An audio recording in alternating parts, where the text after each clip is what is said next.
So, looking back in my creative journey, I've realized that there are a few things that I wish I knew as a younger creative, and they can even apply at any age. And actually, I'm implementing them now. Today, I'm going to share those lessons with you. Uh, they're 7 truths that have helped me learn and grow and even begin to thrive as an artist. Grab your favorite beverage and let's get started. Hi, I'm Nat, and I'm a 57-year-old creative. I live in 154 square feet. I have a 9 square foot studio space. Yeah, I'm just hoping to inspire other creatives to pursue their creativity, whatever that looks like. So, the first lesson that I wish I could go back and tell my younger self is don't listen to your mom. Um, Now, I'm not saying, kids, go all do whatever you want and don't listen to your mom. I'm talking like as a young adult, you know. I have a little story to tell you about that. And my mom passed away not too long after this. And I wish things could have been a little bit different. But, around 18, I was anxious to get out of the house and she was anxious to keep me home. So she had asked me what I wanted to be, and I wanted to be an artist. And so I wanted to go to art school.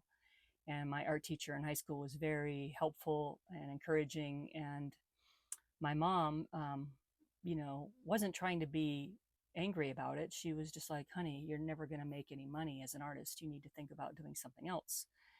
And, considering my world around me, I believed her and I didn't pursue, I didn't throw caution to the wind.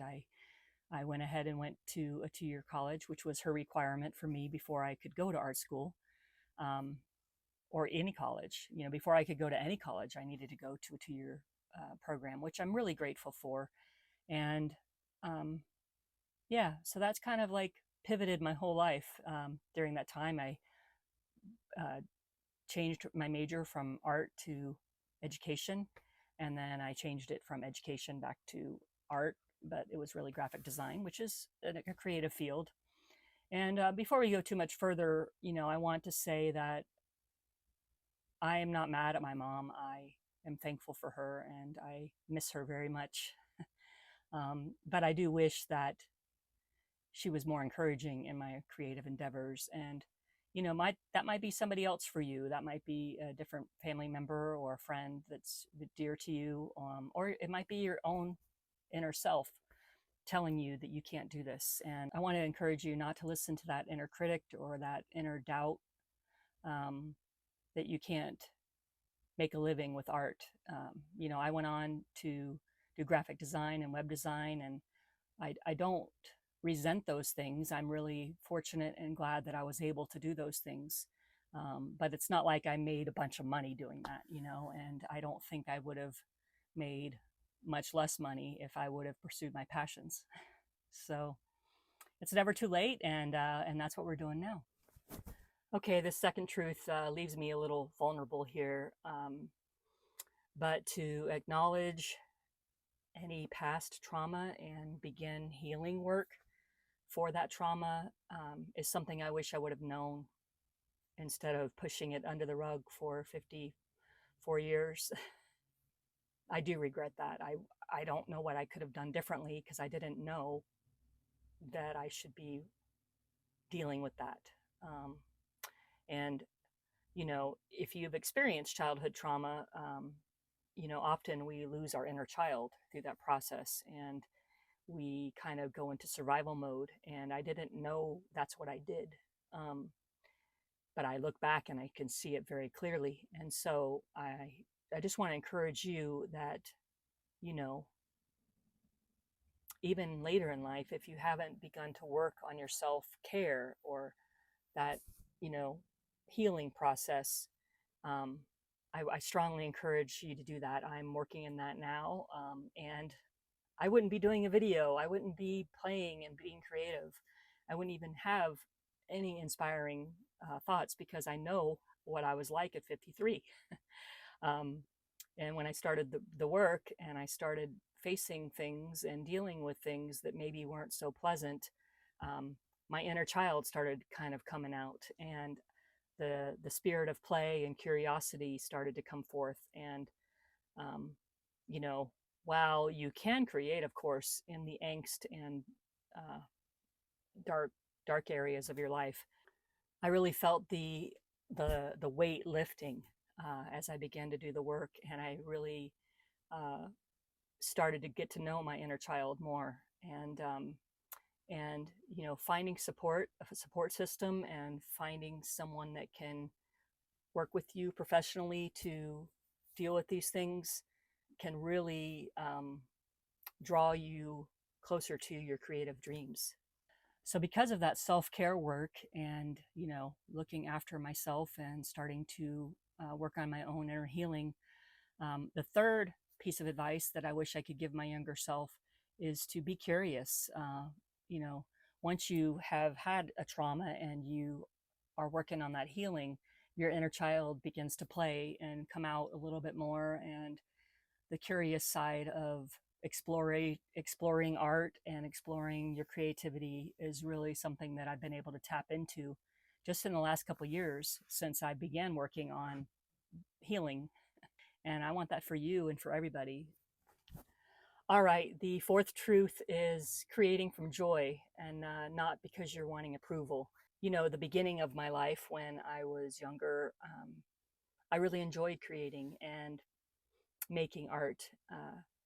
I look back and I see that it was really a tool for me to get approval from others. You know, oh, that's a beautiful picture you painted, or I love what you drew. You know, it feels good. It builds your self-esteem.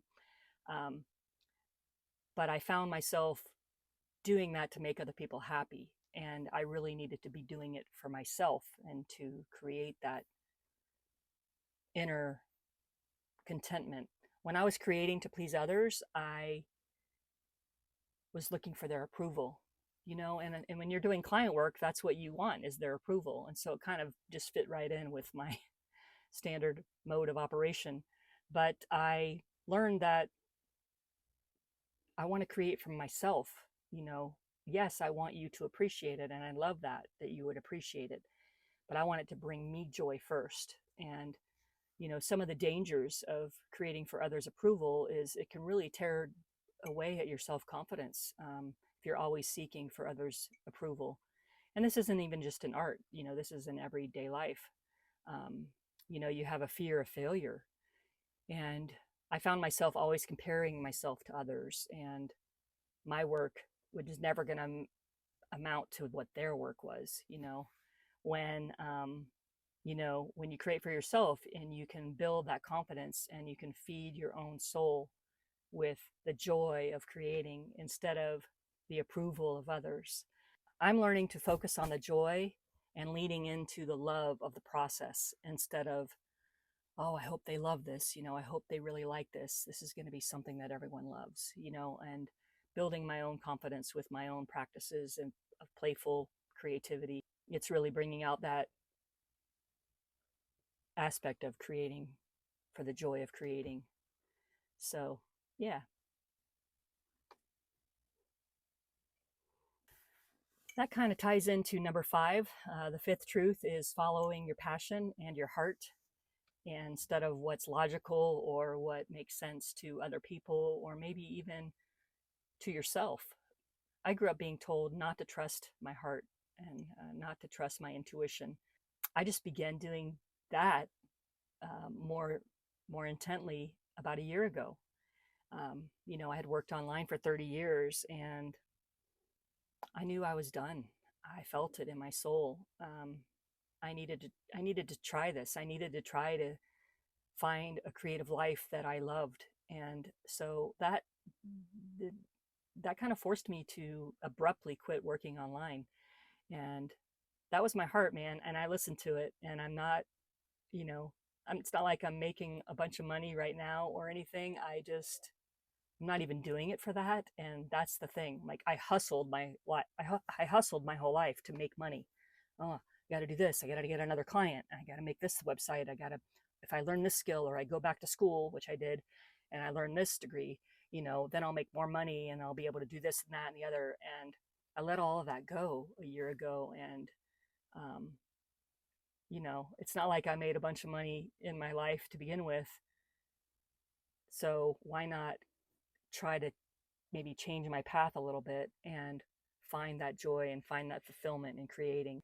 If you follow your creative dreams, it might not fill your bank account, but it'll definitely give you a fulfilling life. This one's a little bit funny because I spent my whole life online. You know, my whole career was on the computer. I was enamored when computers first came out. Number 6 is I wish I would have stayed mostly analog. I was, you know, graduating college and I had learned graphic design on a little Mac computer that had a screen this big. And I would go work, do graphic design at a business. And, you know, the monitors were like 3 feet wide, it felt like, and 3 feet deep. But technology was just amazing to me. And I was so excited about being on the internet when it came out, and excited about creating things on the computer. And, you know, I don't regret that. I do regret that I spent so much time on the computer. And it definitely wasn't my passion. It's something that I could do, that I was qualified to do, and that I made the best of. And, you know, I wish I would have been more hands in the dirt, so to speak, like playing with the paper and feeling textures and, you know, just getting my hands dirty and, you know, feeling a colored pencil, or, you know, the texture of a watercolor is, after being away from it for so long, it's like a new thing that you have paper that you can paint on, you know, because I did it digitally for so long. And it really feeds your soul to be able to touch and feel the warmth of, you know, your supplies and your materials, and have them be an extension of you, rather than kind of staring at a cold screen or working with a cold screen, cold, you know, metal objects that have technology in them. There's something to be said for just like getting in there and cutting out shapes and papers and feeling the textures. And I think it could be very good therapy to cut and make marks and just have fun and play. And so, yeah, I think staying mostly analog would have been really amazing to see what that would have been like. And now I am mostly analog. I quit working online a year ago, and I I use the computer to do YouTube stuff and research, and, you know, but and I use my phone to record the videos, and, you know, I have to be involved in technology. It's just not, for me, it was an unusually long amount of time every day to be on the computer, you know, 8 hours a day for your job. And then, you know, it kind of sucked the life out of me, to be honest. So I know that might be a personal preference, but if you haven't, you know, if you explore digitally and you create digitally and you love it, I just encourage you to maybe pop off, you know, once or twice a week and get your hands into some paper, and, you know, what kind of medium you like to play with, and just get offline a little bit. And it will, maybe it will feed your soul like it has been mine. Well, the 7th truth is something so simple.